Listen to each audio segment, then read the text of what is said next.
Hi everyone, Joshua Hinland here, and today I'm in Conneaut, Ohio at the World War II Museum of the Atlantic Wall, and I'm joined by Tom. He's going to be taking us around this really incredible recreation of a German bunker here. So if you want to, you can start with kind of an overview of what this whole place represents, then we'll dive into some of the incredible stuff you have on display here. Wonderful, thank you. So we purchased this building about 2 years ago. It was originally built in 1947, and one day we were looking at it and we said, that kind of looks like a German bunker. And then we went inside and we kind of came up with a vision, and it matched history, so we turned it into a bunker museum. So how do you find a place that represents a German bunker here in Ohio? Luck. It was 100% fortune. We actually just wanted the building to store our materials, our artillery and vehicles, and then we realized we could turn it into a bunker museum, so we did. Kind of felt we had to. Mm-hmm. So right now we're standing in kind of the largest room, I think, here in the building. So this stuff right next to you here, what does some of this equipment represent? Sure. So overall, the bunker represents, it's closest to what would be called a 502 style bunker in Normandy. Originally, the 502 was just for quartering troops, but they were modified based on needs. And this one is going to serve as a headquarters in 50% and for troop stationing in the other 50%. This area represents a communication hub. So we have a working and functioning switchboard combined with multiple radios so that they can go out and talk to artillery, talk to different types of troops, et cetera, receive orders. This is really interesting. You have such a collection of this type of equipment, because this is the stuff that people, I think, overlook a lot of the time. They're focused on like the weapons and the more like flashier stuff, but all of this logistics equipment was vital to a lot of the operations. Yeah, the saying in the German army is that signals are there until they're not, or something like that, where you don't realize it's so important until they go out. In fact, one of the biggest problems in Normandy was when you're being bombarded, whether by aircraft or by artillery, is that they destroy all your phone lines. So in that corner of the museum, we actually have all the equipment to go out and lay phone lines, because that's as soon as the artillery would stop, someone would go out and try to repair or relay all the phone lines. Mm-hmm. We can start walking that way now if you want. And as we do, we'll take a look at kind of some of the maps to the right here. What is this section? But we also wanted to be able to educate people about D-Day from the German perspective, where the troops came from, where they were going, where the quality troops were, where the second line troops were, and where the Allies saw the greatest resistance. So all these maps kind of represent different fortifications here and some of what the Germans and the Allied side would have had planned out during that time period. Absolutely. They're all original maps except for a few in the middle, which we've chosen because they're just very, very good at communicating what actually happened at the battle. In fact, right here, we have a series of maps. This is from 21st Panzer, and it is their view of what's happening on D-Day. So it starts on June 6, 1944, and then it goes to June 11th, June 19th, up into July. And you can see that the Germans, what they thought was actually happening, usually wasn't the truth. Mm-hmm. So I think one question that comes to mind for me as you look at all these maps and just everything you have on display here is, where do you find a lot of these objects from the war, and how do you get all that here to Ohio? Well, good question. So I've collected since I was 28 years old. So a lot of the things are just really from some point in my life, or I was able to purchase things and trade up. It's a lifetime of work. Luckily, my wife also owns a business called hannahsmilitaria.com, and she buys and sells German militaria. So that has given us a lot of sources as well. Mm-hmm. Perfect. Well, we can take a look maybe at this room next here. So when we come in here, it looks like we've got some beds. How would this room have been used? Sure. So in Normandy, or specifically on the Atlantic Wall, the troops almost never slept outside for two reasons. One, there'd be an automatic target for American aircraft or artillery. And secondly, it would tell Americans or Allies where the Germans were operating, where they were building new structures.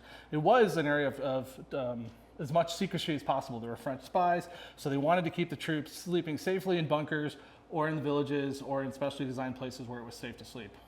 Now, in setting up a room like this, what are some of the main things you're trying to kind of recreate and capture from the World War II era, some of those details that maybe you found in photos and that the soldiers talk about? Well, in the middle, we have two original pieces that would have been absolutely found in almost every German bunker. We have an entertainment radio right here, and then we have a very simple trench lantern.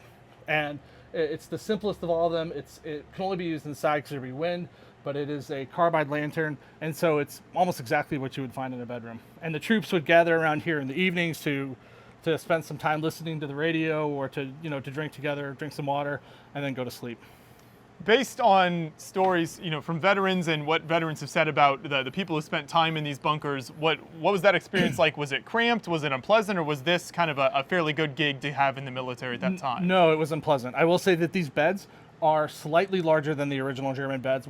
It's kind of hard to find military bunk beds, so these are U.S. Surplus we painted to convert to look like German, but they didn't want to live in the bunker. So there was no air conditioning. It was it was safe, but it was uncomfortable. Mm-hmm. No, that makes sense. We'll keep moving out this direction then, and you mentioned some of the stuff in this corner earlier, so what else do you have over here? So here we have original and period phone wire, as well as roughly 10 phones. And then wire laying equipment. So life in Normandy was constantly being bombarded by many of different things, and one of the most important functions in the military is to keep communications up. So as soon as this would stop, it'd be clear they'd be relaying and then reestablishing phone connections. Mm-hmm.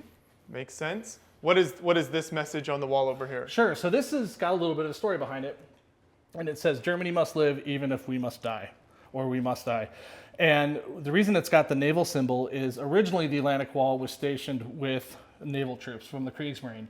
But as they had such horrendous losses in U-boats and ships, etc., those troops were drawn out to those types of roles, and the German army came in and filled the gaps. So this bunker is set up to look like it used to be part of the Kriegsmarine, and now it's part of the German Heer.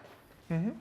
And as we keep moving this direction, we've got some more beds, but set up a little bit differently. Sure. So actually 80% of the beds in Normandy were actually wood. We made these ourselves. But there were women volunteers. They were called Halperin. And they typically did things like run radios, clerical work, or they could do aircraft spotting. Now, when they were assigned to an area, they were kept completely separate from the men other than their reporting officer. So we wanted to have a female, we have female participants. We wanted to have their own barracks, so it would represent being separated from the men. Mm-hmm. That is absolutely fascinating here. So as you set this place all up to kind of represent a bunker from Normandy, what did you use for research in terms of were there trips over to Normandy? Was a lot of photographs? Did you talk to people? Let me show you. Yeah, I'd love to show you. That'd be great. Because obviously there's so much painstaking recreation here, so it's not an easy thing to do, I'm sure. No, there was actually, it was over the course of a summer.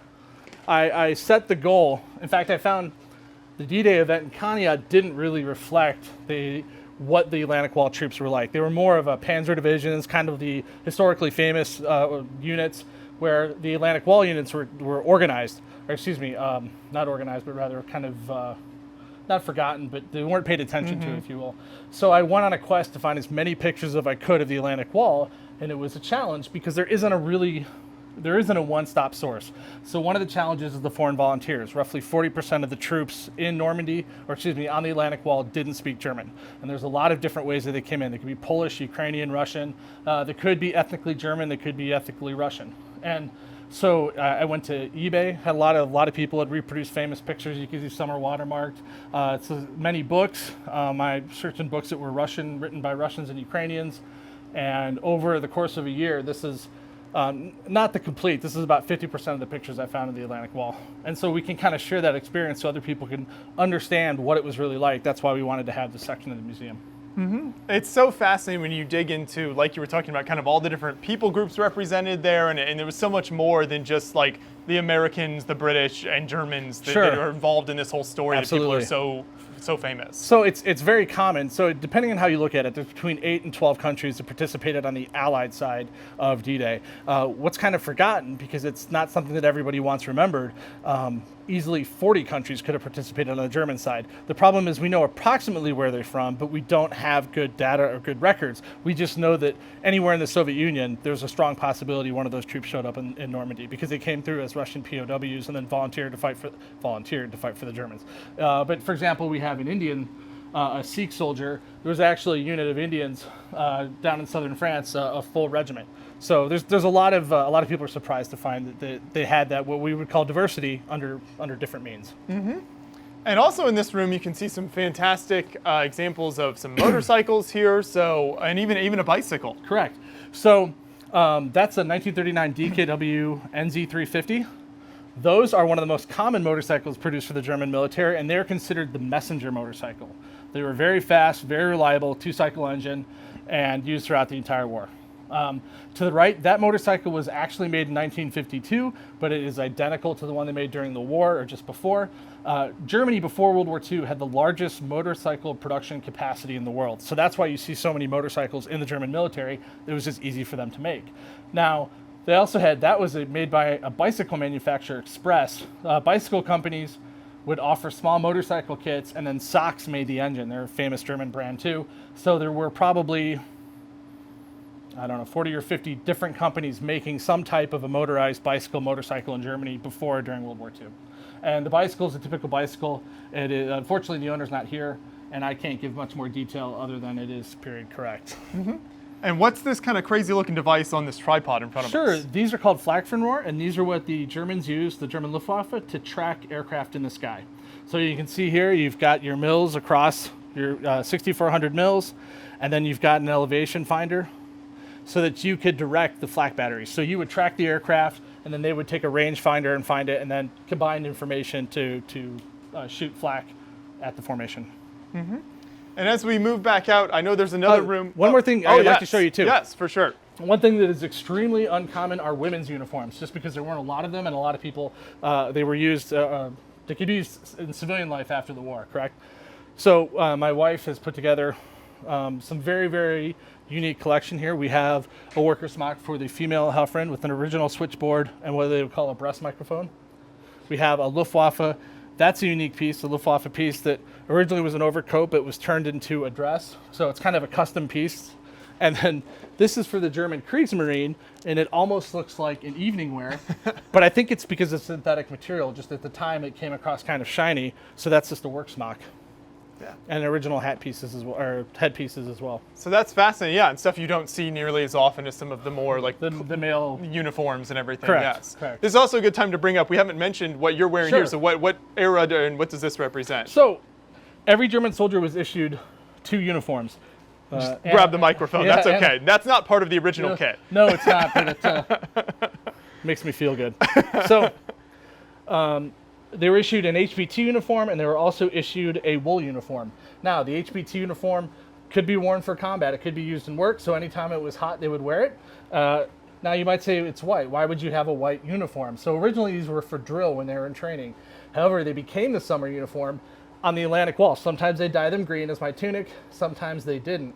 On the Atlantic Wall, they didn't dye them green as often because they were in bunkers and they didn't feel they needed the camouflage as much. In fact, the white actually would match the concrete better than the green would. So it's very common to see white uniforms. Mm-hmm. That makes sense. So I know there's another impressive room as well out here towards the front entrance. So sure. We'll head that direction now as we come out back to where we started. And inside here, so there's some really fantastic weaponry on display in here. It might sound a little echoey at first, but what all do you have here? Sure, so this represents a machine gun room. It's kind of fun because we have a bridge that we would need to protect. And we have an original German MG-34 on a Lafetta, which can aid in the aiming with the aid of an optical sight. It also can add in the spray effect. So what the Lafetta does when you fire, see if I can simulate it here. There's a little trigger back here. And here it is right here. You're gonna see it moves up and down.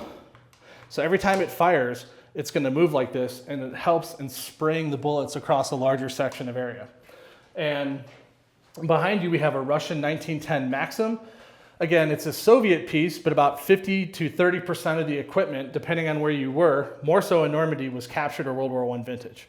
So usually you'd see Polish Maxims, and then the volunteers would have the M19 Maxims in the field, but fortunately we're not wealthy enough yet to do everything we want to. That's a good time to mention that we're actually here on kind of your opening weekend. So Correct. This is all brand new. You're just getting this all set up, and I'm sure there's even more to come still. Oh, absolutely. We collect all the time. Like I said, my wife has her own business.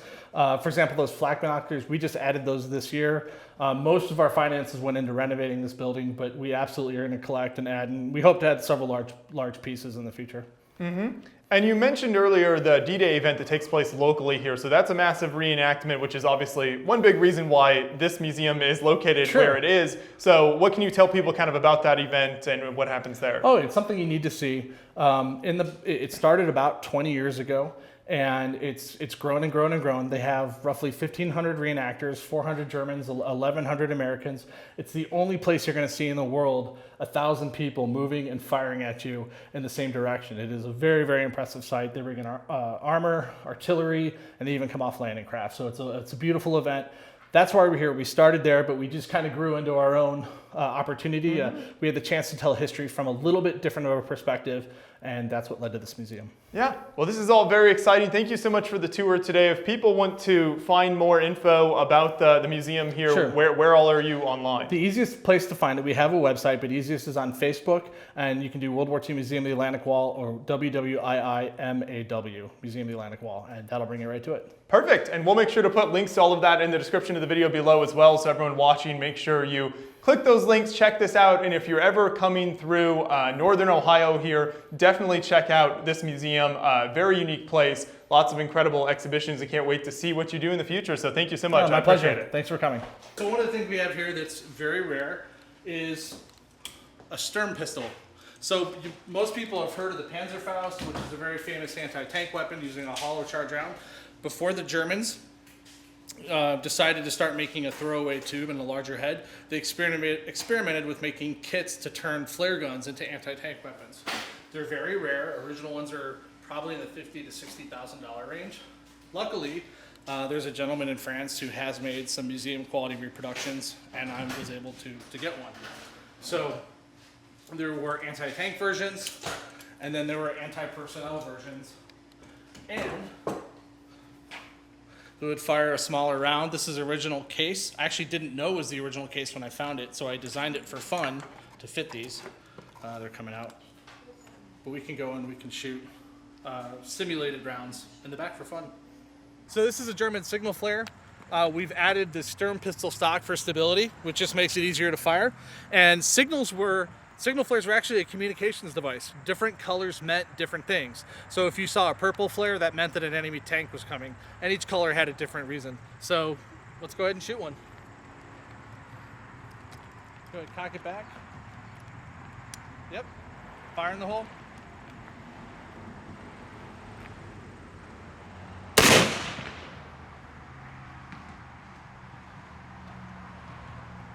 All right, we're going to do a little blank firing of some rifles. We have a decent selection here. Starting off, we have a 1915 dated Gewehr 98. This is the original Mauser 98. Let's load it up and see what we can do.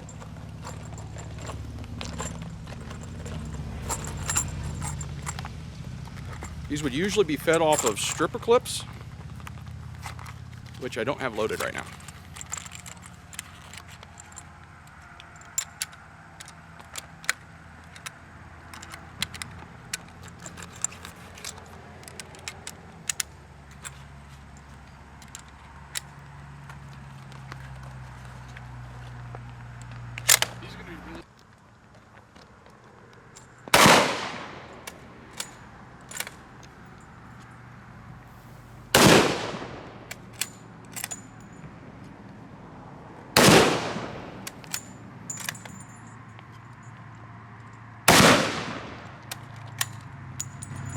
So up next, we're going to have a Kar 98K. This is the German version of the rifle in World War II.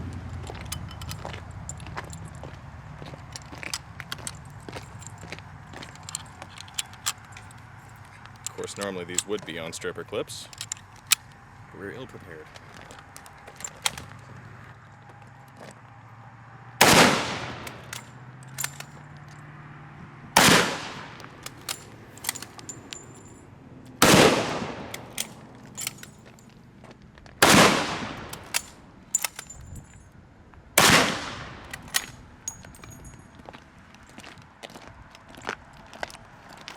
Something different. This is actually a Czechoslovakian Mauser, VZ-24. The German army captured these in the thousands and thousands and actually continue to produce them since they are actually a Mauser 98 action copied directly off the Gewehr 98.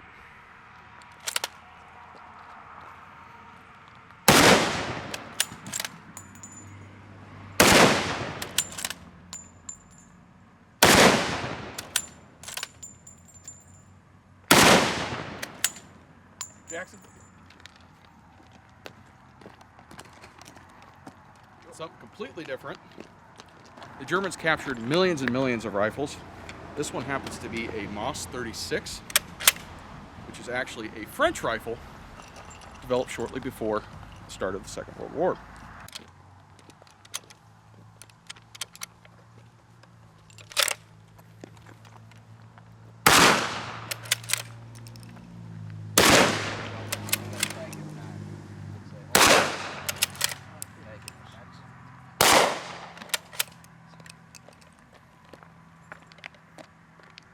This is actually my first Mauser. It's a Kar 98K, standard German issue, World War II. I got this from a friend of my dad's that collected them for years, like back in the 80s. This is a Moss 36. I actually found this in a pawn shop. It was just a weird find in a pawn shop. Somebody brought it in. Don't know how it really got there. These were imported a lot back probably the 80s. This is a Gewehr 98. This is probably the most interesting one here. This is actually a bringback from World War I that a friend of mine's great-grandfather came home with, and it actually stood above their fireplace for years. So I had to refinish this stock. It was absolutely coated in soot. It was absolutely a mess, but just had beautiful bones. I could see it, and refinished really nice. Shouldn't say refinished, just cleaned up very nice. And then this is a VZ-24, Czechoslovakian. I found this at this one gun shop I frequent too much and spend too much at. So there's a variety of backstories then on how you get weapons like this you're then able to use in kind of like reenactments and firing off here. Yes, when you're a collector and you know what you're looking at, any gun shop could have something. Mm-hmm. You just got to know what you're looking for. Mm-hmm. And then how does the ammunition for them work in terms of getting that? Is that hard to get a hold of, or? 8mm is a very common round. 8x57 Mauser, also known as 8x57 IS, 8x57 JS, 792 Mauser. It's an old cartridge, developed back in the 1890s. It's been through a lot of iterations. Okay. But yeah, it's just kind of a hit or miss, good luck, whether or not you find something, find a good deal or not.